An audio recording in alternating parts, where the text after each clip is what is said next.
Salut tout le monde.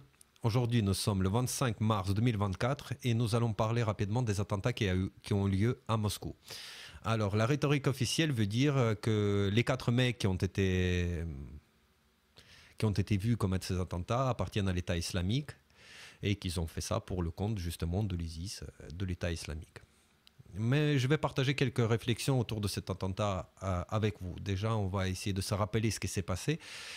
Donc il y a 4 mecs qui rentrent dans une salle de concert qui appartient d'ailleurs à un gars qui est pas un proche de Trump, mais quelqu'un qui est dans le cercle de connaissances de Trump. C'est quelque chose qui avait attiré mon attention.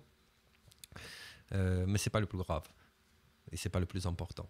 C'est-à-dire qu'il y a les gars qui rentrent, ils tirent à vue, ils tuent les gens à coups de kalachnikov, à coups de couteau, bref, d'une manière extrêmement sauvage. Ils incendient la salle, prennent leur voiture, s'étirent en direction de l'Ukraine. Ils se sont arrêtés du côté de Bryansk par les forces de l'ordre russe. Ils se sont interrogés sur place. Première chose à remarquer, ils ne sont pas abattus, comme on a l'habitude de voir, soit pendant qu'ils commettent l'attentat, soit juste après. Non. Et ils ne sont pas arrêtés tout de suite à Moscou, alors que Moscou est très très bien équipé justement pour ce genre de choses. On les a laissés aller jusque-là. On les a laissés aller jusqu'à Bryansk pour être sûr qu'ils vont en direction de l'Ukraine. Donc, les services russes voulaient absolument choper ces gars-là et les interroger. Et aussi savoir où est-ce qu'ils se rendaient. Qu'est-ce qu'ils lâchent ces gars-là ? Les gars, ils lâchent tout de suite qu'ils étaient recrutés sur Telegram, alors qu'ils suivaient un imam sur Telegram. L'assistant de cet imam qui ne connaissait pas, un certain Abdallah, les a contactés et leur a proposé la mission, leur a fourni les moyens et les indications de comment faire toutes sortes de choses. Et pour une somme d'argent d'ailleurs très dérisoire, 500 000 roubles, c'est 5 000 euros, c'est rien du tout. C'est rien du tout. Les gars n'ont pas l'air très au fait de ce que c'est l'islam, de ce que c'est l'État islamique surtout, puisque quand il s'agissait de créer le narratif comme quoi c'est l'État islamique qui l'a fait, au début il y avait cette publication, mais qui était facilement réfutable, que l'État islamique revendique l'attentat. De toute façon, l'État islamique revendiquerait n'importe quoi maintenant, ils ont un état d'inexistence carrément. Et ils sont réduits à peau de chagrin, donc revendiquer un gros truc comme ça, au contraire, ça leur fait de la publicité pour recruter toutes sortes de malades à travers le monde pour venir combattre de leur côté, alors qu'eux-mêmes, ils sont en incapacité d'organiser ce genre de choses. Vu que les gens n'ont pas forcément mordu à l'hameçon, ensuite il y a la photo de ces mêmes combattants qui a été diffusée, où ils sont sur le fond d'un drapeau de l'État islamique, ils lèvent un doigt en l'air en signe d'allégeance à l'État islamique. Comme ça c'est fait de coutume, sauf que manque de bol, il lève pas la bonne main, hein, et c'est un détail très très important.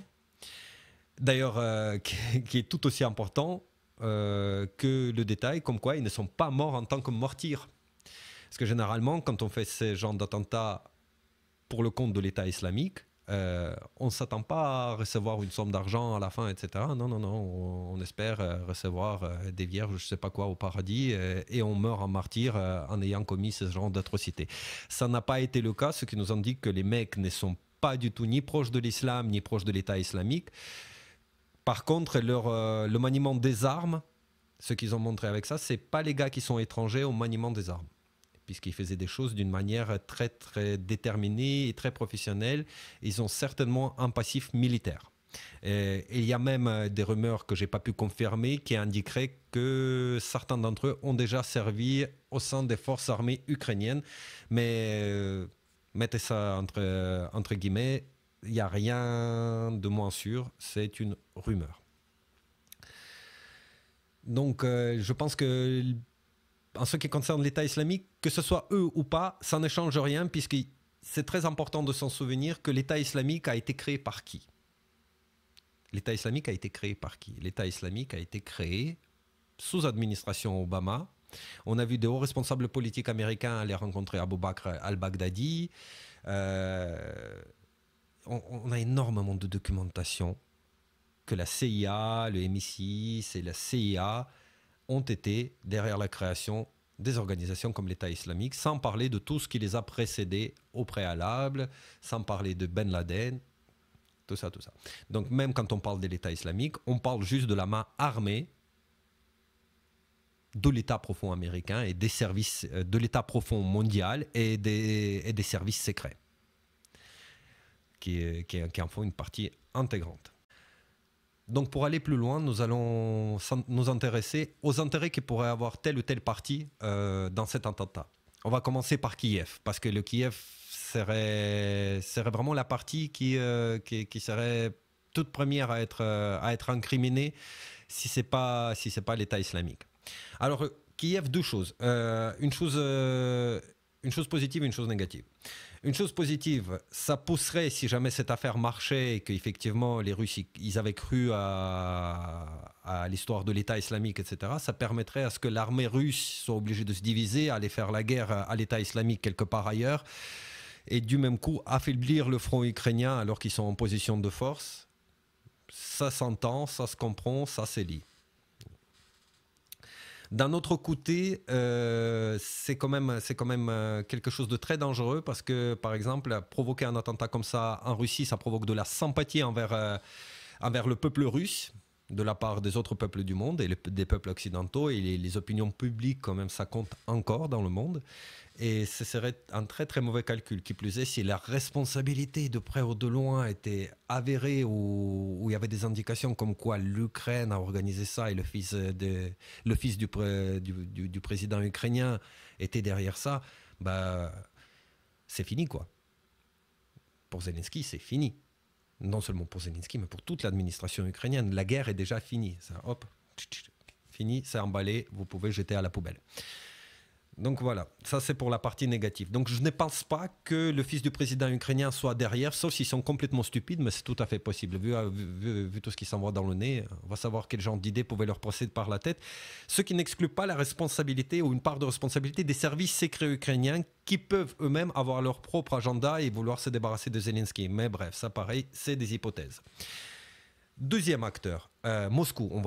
On ne va pas exclure tout de suite une attaque sous faux drapeau de la part de Poutine pour des intérêts quelconques. Par contre, on va essayer de s'intéresser à cette question. Pourquoi on fait les attentats sous faux drapeau sur son propre territoire?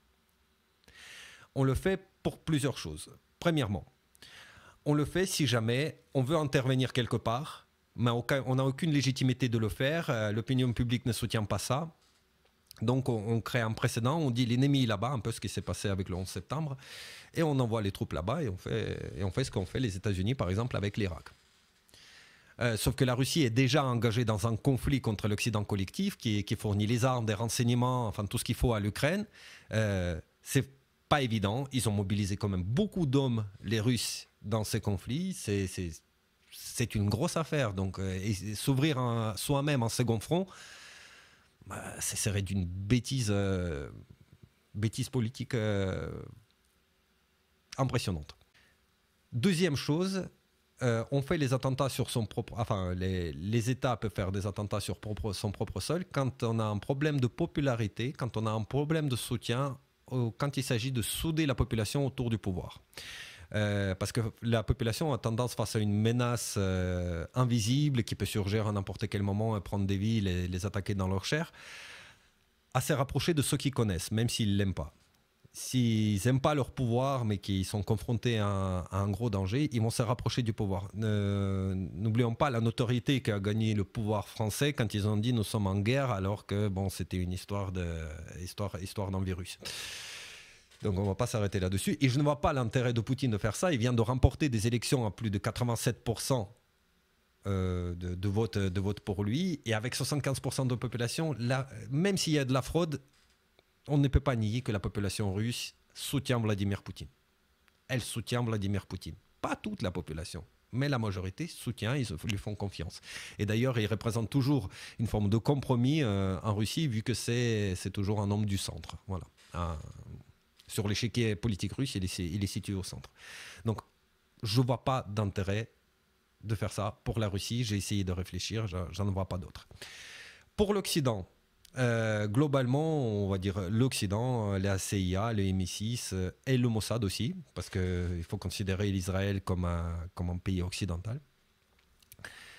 Il y a un intérêt, c'est de diviser déjà l'armée russe, ça je l'ai déjà évoqué, Deuxième intérêt serait de disputer la Russie avec le monde musulman, ce qui arrangerait beaucoup les affaires d'Israël et des États-Unis, etc. C'est parce que c'est là où ils perdent vraiment énormément d'influence avec la montée de la Chine et de la Russie, c'est dans le monde musulman. Le monde musulman se tourne de plus en plus justement vers les BRICS, vers ces nouvelles organisations. Donc, ce serait quelque chose d'envisageable. Et je pense que c'est quelque chose qu'il faut prendre en compte. Maintenant, j'aimerais m'arrêter un peu sur Israël, parce que Israël, c'est le fait de disputer la Russie avec le monde musulman, déjà on comprend, hein, parce qu'Israël, il est dans une situation où l'intégralité du monde musulman est hostile à Israël aujourd'hui. L'intégralité, avec ce qui se passe à Gaza, l'intégralité du monde musulman est le pouvoir israélien, et est Israël par extension.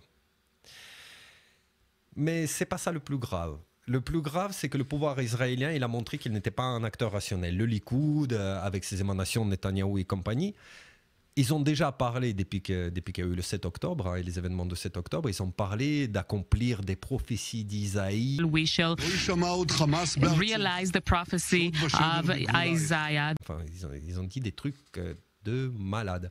C'est-à-dire qu'on n'a pas en face un mec qui va calculer les intérêts, qu'est-ce qu'on va gagner là, qu'est-ce qu'on va perdre, etc. Non, on est face à un prosélyte messianique délirant qui accomplit des prophéties. On est face à un fanatique religieux, en fait, en quelque sorte. Et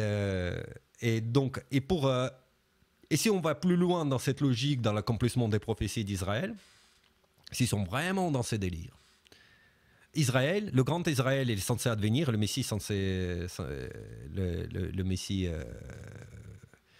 d'Israël est censé advenir au moment où il y a toutes les nations qui seront rassemblées autour d'Israël, toutes les nations du monde. Il devrait se faire la grande guerre, et le seul survivant de cette guerre, ce serait Israël, et c'est comme ça que naîtra le grand Israël, et qu'Israël régnera sur le monde, etc. Et blablabla, blablabla. Est-ce que ce ne serait pas une façon d'essayer d'attirer la Russie justement dans cette zone du monde afin d'accomplir cette prophétie? Écoutez, ça m'aurait semblé délirant il y a encore un an, mais complètement hors propos. Aujourd'hui, quand j'ai vu les déclarations des responsables politiques israéliens, presque ça me semble plausible. Mais c'est toujours une hypothèse et ça n'appartient qu'à moi. Qui plus est, il y a eu des députés de Likoud, des politiciens de Likoud qui se sont exprimés d'une manière extrêmement violente à l'égard de la Russie. Quand la Russie elle a demandé le cessez-le-feu à Gaza et qu'elle a voté pour une solution à 2 États, réparler de solution à 2 États auprès de l'ONU. Il y avait Amir Wittmann, ou j'oublie comment il s'appelle, mais qu'importe, il a tenu des propos comme quoi la Russie c'est un ennemi d'Israël et qu'ils allaient payer un prix très cher pour ce qu'ils font, etc., et qu'ils se vengeraient. And when people support murder of Jews, people pay the price. This is true in Gaza, this is true everywhere else. Bref, il a dit des trucs, en fait, et il a menacé la Russie d'une manière extrêmement virulente. Et je pense que c'est une opinion sûrement qu'il n'a pas pris l'initiative de dire si une bonne partie de Likoud ne la partageait pas. Je ne pense pas que n'importe quel politicien veut se retrouver marginalisé. Bref, Israël, donc... Israël, pour moi, est un acteur caché qui peut se révéler dans cette histoire. Israël, le Mossad. Moi, je parle toujours des responsables politiques, hein, c'est pour aller plus vite que j'utilise le terme Israël. Voilà. Quand je dis Israël, ça sera le Likoud Netanyahou. Quand on va parler de la France, on va parler de gouvernance Macron. Et quand on parle de la Russie, on parle de Poutine. De Poutine et de son parti politique, etc. Voilà. Pour résumer, ça sera comme ça. Je parle très rarement des populations. Donc voilà la situation, les amis. Il se peut qu'Israël essaye de provoquer justement cette confrontation finale entre toutes les nations du monde afin de faire naître le grand Israël. On va voir comment ça se termine. La Russie, elle est dans une posture où la manière la plus sage pour la Russie est de répondre à ce qui s'est passé, parce qu'elle est obligée de répondre d'une façon ou d'une autre. La population, elle attend une réponse. c'est de répondre un peu à la manière, on a trouvé des responsables, on les a identifiés, on va les éliminer. Voilà, ça serait quelque chose qui satisferait le peuple russe dans sa recherche de justice. Et c'est quelque chose qui éviterait une énorme escalade. Voilà, donc ce serait la solution la plus sage. Et je pense que la Russie s'en tiendra à ça. Ce serait la moins pire des réponses. C'est ça que je veux dire. C'est à peu près tout ce que j'ai pour vous. Merci d'avoir pris le temps d'écouter. Nous sommes à 16 minutes à peu près. Merci d'avoir écouté jusqu'au bout. Je vous souhaite une très très bonne continuation et à très très bientôt. Ciao, ciao.